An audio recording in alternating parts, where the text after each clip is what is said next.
Hello everybody. Today I would love to explore the most profound topic, understanding ego. Many basic questions arise. What is ego?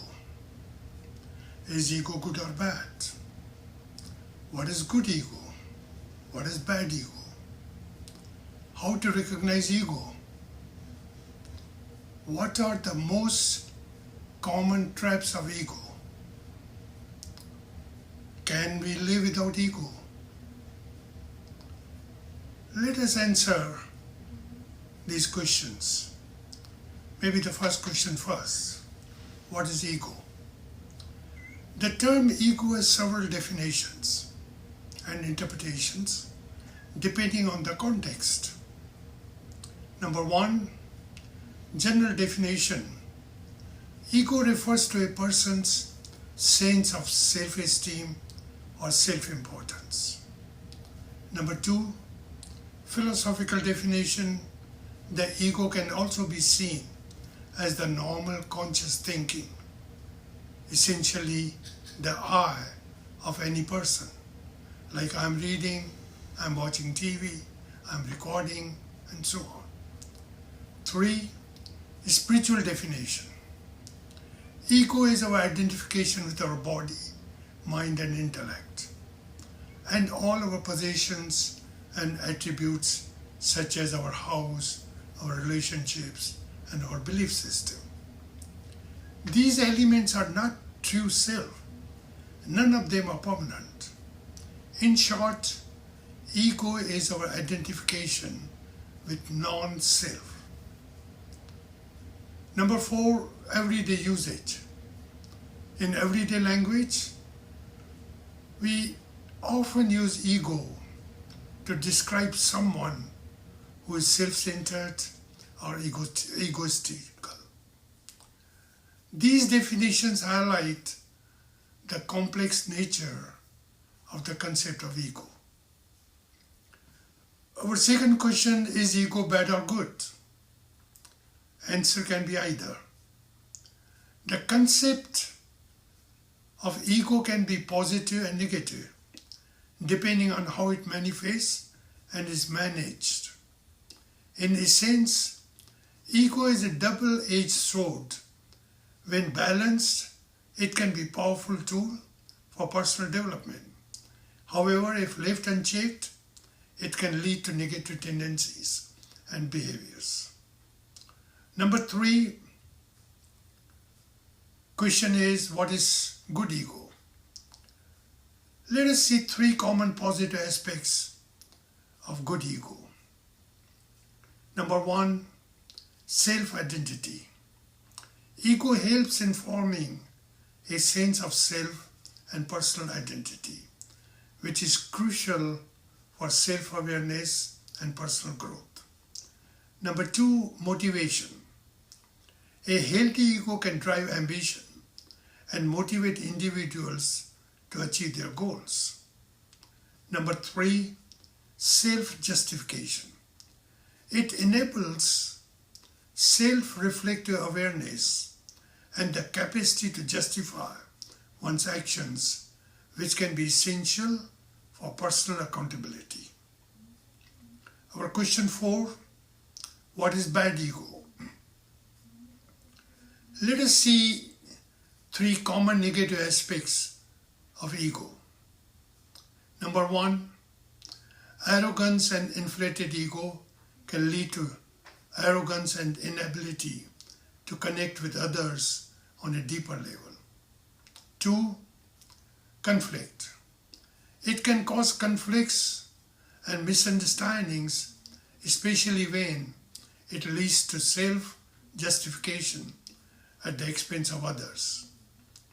Number three, sensitivity to failures. An unchecked ego can make a person overly sensitive to failure or criticism. Our fifth question, how to recognize ego.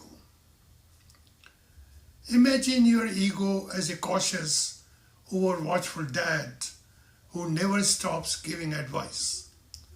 its main job to protect you, sometimes a bit too zealously.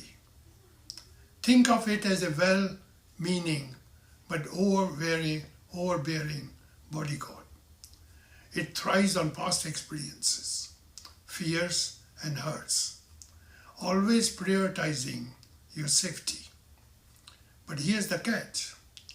It can be bossy and controlling, often stepping in when it's not really needed. Here is to spot the ego in action. Number one, fear. Your inner voice sounds like a nervous child. It's probably ego. Fearful, anxious thoughts. Yes, that's ego working. Two, comparison and judgment.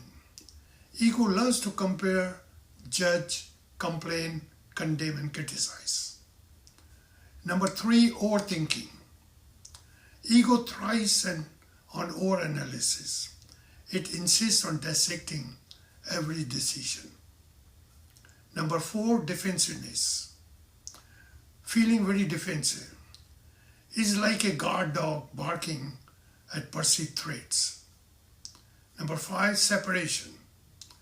Ego says you are alone, but it forgets we are all made of stardust and we are all connected. Our sixth question, what are the most common traps of ego? Ego traps can certainly hinder our personal growth and self-awareness. Here are some common ones. Constant comparison. Measuring yourself against others can lead to feelings of inadequacy or superiority. Seeking validation. Relying on external approval to feel worthy can make you dependent on others' opinions.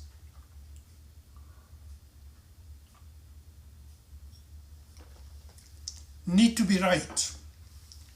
Insisting on being right and prevent you from learning and growing from different perspectives. Number four, control issues. Trying to control others or situations often stems from fear and insecurity. Number five, over-identification with achievements. Defining yourself by your successes or failures can create a fragile sense of self-worth. Recognizing these patterns is the first step towards overcoming them. Our seventh and last question, can one live without ego?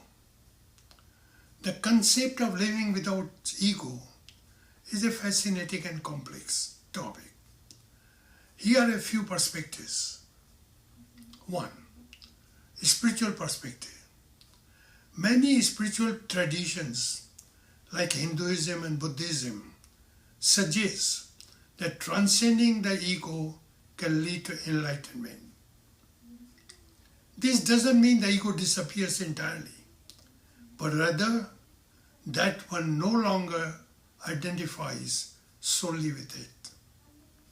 Two, psychological perspective.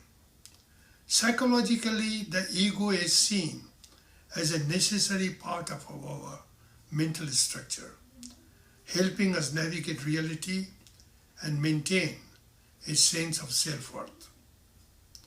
Completely eliminating the ego might not be feasible or healthy, but managing it and not letting it dominate our actions can lead to a more balanced life.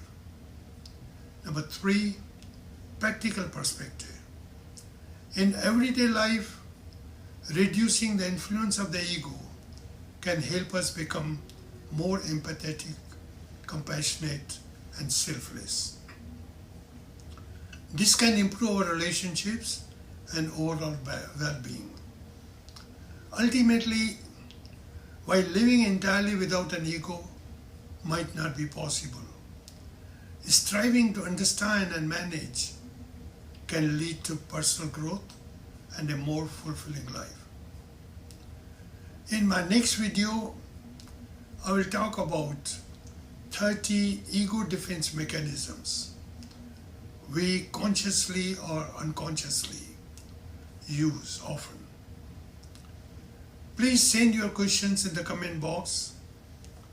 Please subscribe, like or dislike, and share with your friends.